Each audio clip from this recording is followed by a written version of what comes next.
Si abrieras un libro moderno de economía, pensarías que las finanzas globales fueron inventadas por gobiernos, diseñadas mediante legislación, reguladas por bancos centrales y perfeccionadas por economistas con gráficos y ecuaciones impecables.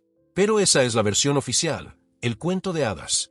La historia real es mucho más antigua, mucho más extraña y profundamente humana. Antes de las instituciones, antes de la regulación, incluso antes de que existiera el concepto de un sistema financiero, el dinero del mundo se movía a través de redes secretas, alianzas privadas, comunidades de comerciantes dispersos, órdenes religiosas, gremios comerciales, dinastías familiares y redes clandestinas de confianza que operaban más allá de las fronteras, mucho antes de que las naciones tuvieran el poder para comprenderlas. El primer sistema financiero global no funcionaba con leyes. Funcionaba con relaciones humanas. Funcionaba con lealtad. Y a menudo, funcionaba en las sombras. Para entender por qué estas redes existieron en primer lugar, tienes que imaginar un mundo que parece casi prehistórico comparado con el nuestro. Un mundo sin bancos centrales, sin bolsas de valores, sin seguro de depósitos y sin monedas unificadas. Donde el valor de tus monedas cambiaba cada vez que un rey desesperado raspaba el metal de los bordes. Donde el comercio a larga distancia era una apuesta contra piratas, señores de la guerra, tormentas, plagas y funcionarios corruptos. Donde enviar dinero más allá de una frontera requería un nivel de confianza que ningún gobierno podía garantizar. Este no era solo un entorno arriesgado. Era anarquía financiera pura. Y en esa anarquía, la identidad, no la ley, se convirtió en el fundamento del comercio global.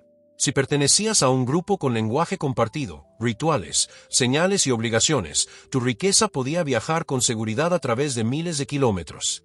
Si no, estabas solo. Por eso los primeros sistemas financieros globales no fueron construidos por países. Fueron construidos por comunidades. Una de las primeras y más notables de estas comunidades fue la diáspora de comerciantes judíos. Desde el periodo medieval temprano en adelante, los comerciantes judíos, más tarde unidos por las redes sefardíes y askenazíes, se convirtieron en algunas de las únicas personas capaces de comerciar entre los mundos cristiano y musulmán. Eran multilingües, móviles y estrechamente conectados a través de Europa, el norte de África y Oriente Medio. Cuando todos los demás veían fronteras, ellos veían oportunidades. Cuando los reinos no podían comunicarse, ellos enviaban cartas en hebreo, árabe, español y latín a través de primos y socios que nunca rompían la cadena de confianza. Estas redes formaron el primer sistema de crédito internacional confiable porque la lealtad era más fuerte que cualquier ley local. Pero los judíos no estaban solos. A través del Mediterráneo, los venecianos y genoveses estaban construyendo sus propios imperios financieros. Sus casas mercantiles inventaron seguros marítimos, primeras empresas conjuntas y sofisticadas asociaciones crediticias. Crearon redes de inteligencia basadas en registros de envío e informes diplomáticos, dándoles información semanas antes que otros comerciantes. Venecia no era solo una ciudad. Era un sistema operativo financiero funcionando con la confianza de los comerciantes. Génova, mientras tanto, financió la expansión imperial de España a través de una red de banqueros que negociaban riesgos como los fondos de cobertura modernos. Sus barcos, agentes y escritores de cartas abarcaban el Mediterráneo en una máquina sincronizada basada en datos, siglos antes de que existiera la palabra globalización. Más al norte, el comercio estaba dominado por un tipo diferente de red, una que se parecía menos a una familia y más a una corporación, la Liga Hanseática. Esta fue una federación de ciudades mercantiles, Lübeck, Hamburgo, Riga, Dansk y docenas más que actuaban como un solo imperio comercial. Aplicaban monopolios comerciales utilizando sus propias flotas. Estandarizaron pesos, medidas, contratos y términos de crédito. Actuaron como un conglomerado multinacional 400 años antes de que las corporaciones se convirtieran en entidades legales. La Liga demostró que las redes coordinadas podían superar a reinos enteros. Mientras tanto, más al este, otra diáspora estaba dominando silenciosamente el arte de las finanzas a larga distancia, los comerciantes armenios de Nueva Julfa. En el siglo XVII, estos comerciantes construyeron rutas comerciales que se extendían desde Ámsterdam hasta Bengala y desde Ispahan hasta Manila. Podían mover seda, plata, especias y crédito a través de fronteras religiosas y políticas hostiles usando nada más que lazos familiares, correspondencia multilingüe y arbitraje interno. Su confiabilidad los hizo indispensables para el imperio safávida y para los comerciantes europeos que confiaban más en sus redes que en sus propios gobiernos. En todas partes donde miras, el patrón es el mismo. Donde los estados fallaban en proporcionar confianza, las redes la creaban. Pero quizás el ejemplo más dramático de una red financiera secreta surgió de un lugar inesperado, una orden de monjes guerreros, los Caballeros Templarios. Fundados en 1119 para proteger a los peregrinos cristianos, pronto descubrieron algo más poderoso que las espadas, las finanzas. Los templarios construyeron compuestos seguros en toda Europa y el Levante. Aceptaban depósitos. Emitían cartas de crédito codificadas que podían redimirse en continentes. Efectivamente inventaron la transferencia bancaria internacional. A medida que crecían su riqueza y secretismo, también crecía su peligro político. En 1307, el rey Felipe IV de Francia, ahogándose en deudas, arrestó a miles de templarios, confiscó sus activos e intentó borrar su orden de la historia. Pero el sistema templario de crédito, depósitos y transferencias internacionales sobrevivió, absorbido en redes e instituciones posteriores.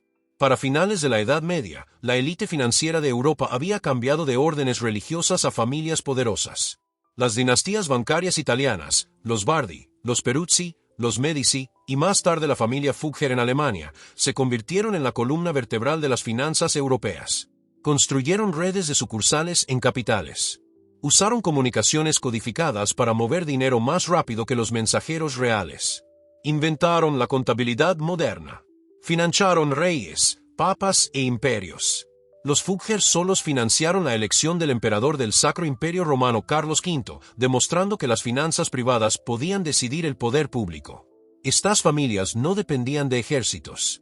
Su influencia provenía de la velocidad de la información y el apalancamiento del crédito, las mismas fuerzas que dan forma a los mercados hoy.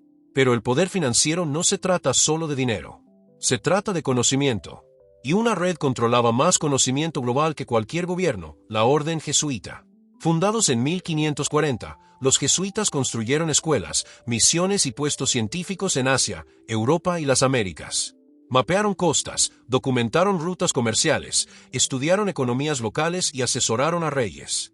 No eran banqueros, pero controlaban los flujos de información de los que dependían comerciantes y monarcas. En el mundo moderno temprano, la información era moneda. Y los jesuitas eran los corredores de información más sofisticados del mundo. A medida que Europa entraba en la Ilustración, surgió otra red. Esta oculta detrás de símbolos, rituales y un compromiso con el secreto, los masones. Sus logias se convirtieron en lugares de encuentro para comerciantes, banqueros, científicos, políticos y revolucionarios. En un momento en que la comunicación era lenta y los gobiernos corruptos, un apretón de manos masónico podía garantizar confianza de manera más efectiva que cualquier sistema legal. Muchos industrialistas tempranos y banqueros centrales eran parte de estos círculos porque ofrecían un entorno estable basado en reglas para que las élites colaboraran a través de fronteras. Si todo esto suena como el preludio de las finanzas modernas, lo es.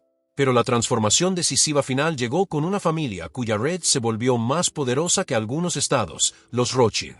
Los Rothschild no inventaron las finanzas internacionales. La perfeccionaron.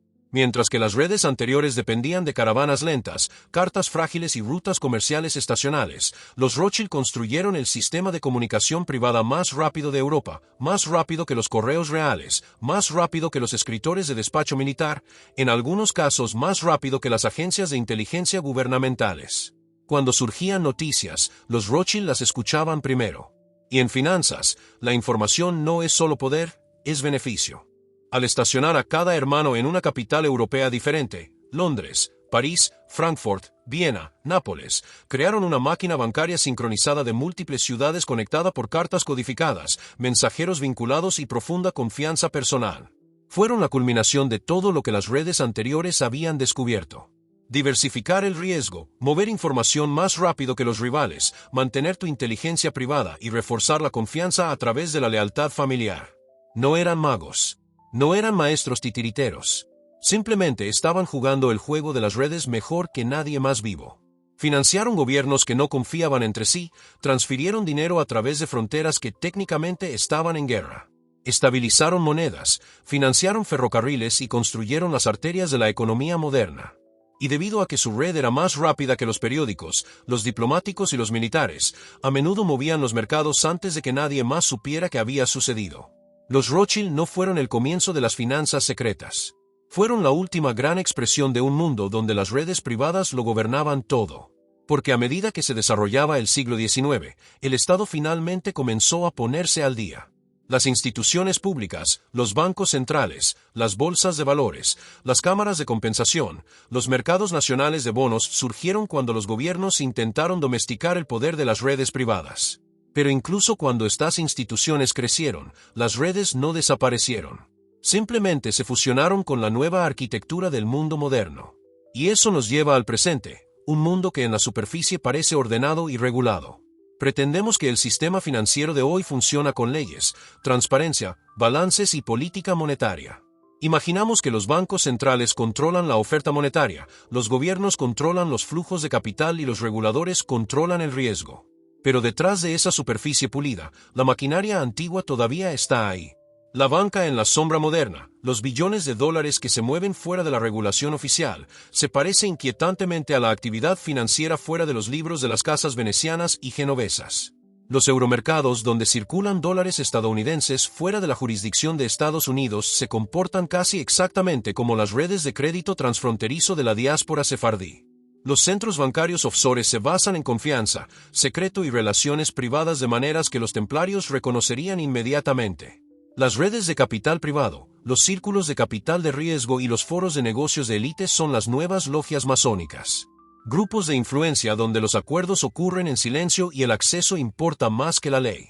Las redes de inteligencia global y las instituciones multinacionales se comportan como órdenes jesuitas modernas, recolectando información a través de continentes y dando forma a la política diplomática y económica a puerta cerrada. Y los actores financieros más poderosos de nuestro tiempo, bancos centrales, corporaciones multinacionales, fondos soberanos de riqueza, rara vez actúan solos. Operan a través de conferencias, alianzas, canales de mensajería, grupos de coordinación y redes de influencia que se asemejan a las mismas estructuras de las que dependían los comerciantes medievales. La arquitectura ha cambiado. La función no. Detrás de cada crisis financiera de la era moderna, todavía puedes rastrear los contornos de estas antiguas redes. En el colapso financiero de 2008, las instituciones fallaron. Pero las relaciones privadas entre bancos, reguladores e inversores globales decidieron quién sobrevivió y quién no. En la crisis de la eurozona, no fueron las leyes las que determinaron los rescates, sino las redes de influencia política y financiera. En el auge de las finanzas offshore, mucho antes de que los reguladores pudieran reaccionar, redes privadas, contadores, banqueros y ejecutivos multinacionales diseñaron sistemas para mover dinero a través de fronteras más rápido de lo que los gobiernos podían escribir reglas. Es tentador ver todo esto como conspiración, pero eso pierde el punto por completo. Estas redes no son siniestras, son estructurales. Existen porque los sistemas financieros no pueden funcionar sin confianza, información y coordinación. Y los gobiernos, incluso hoy, luchan por proporcionar esas cosas a escala.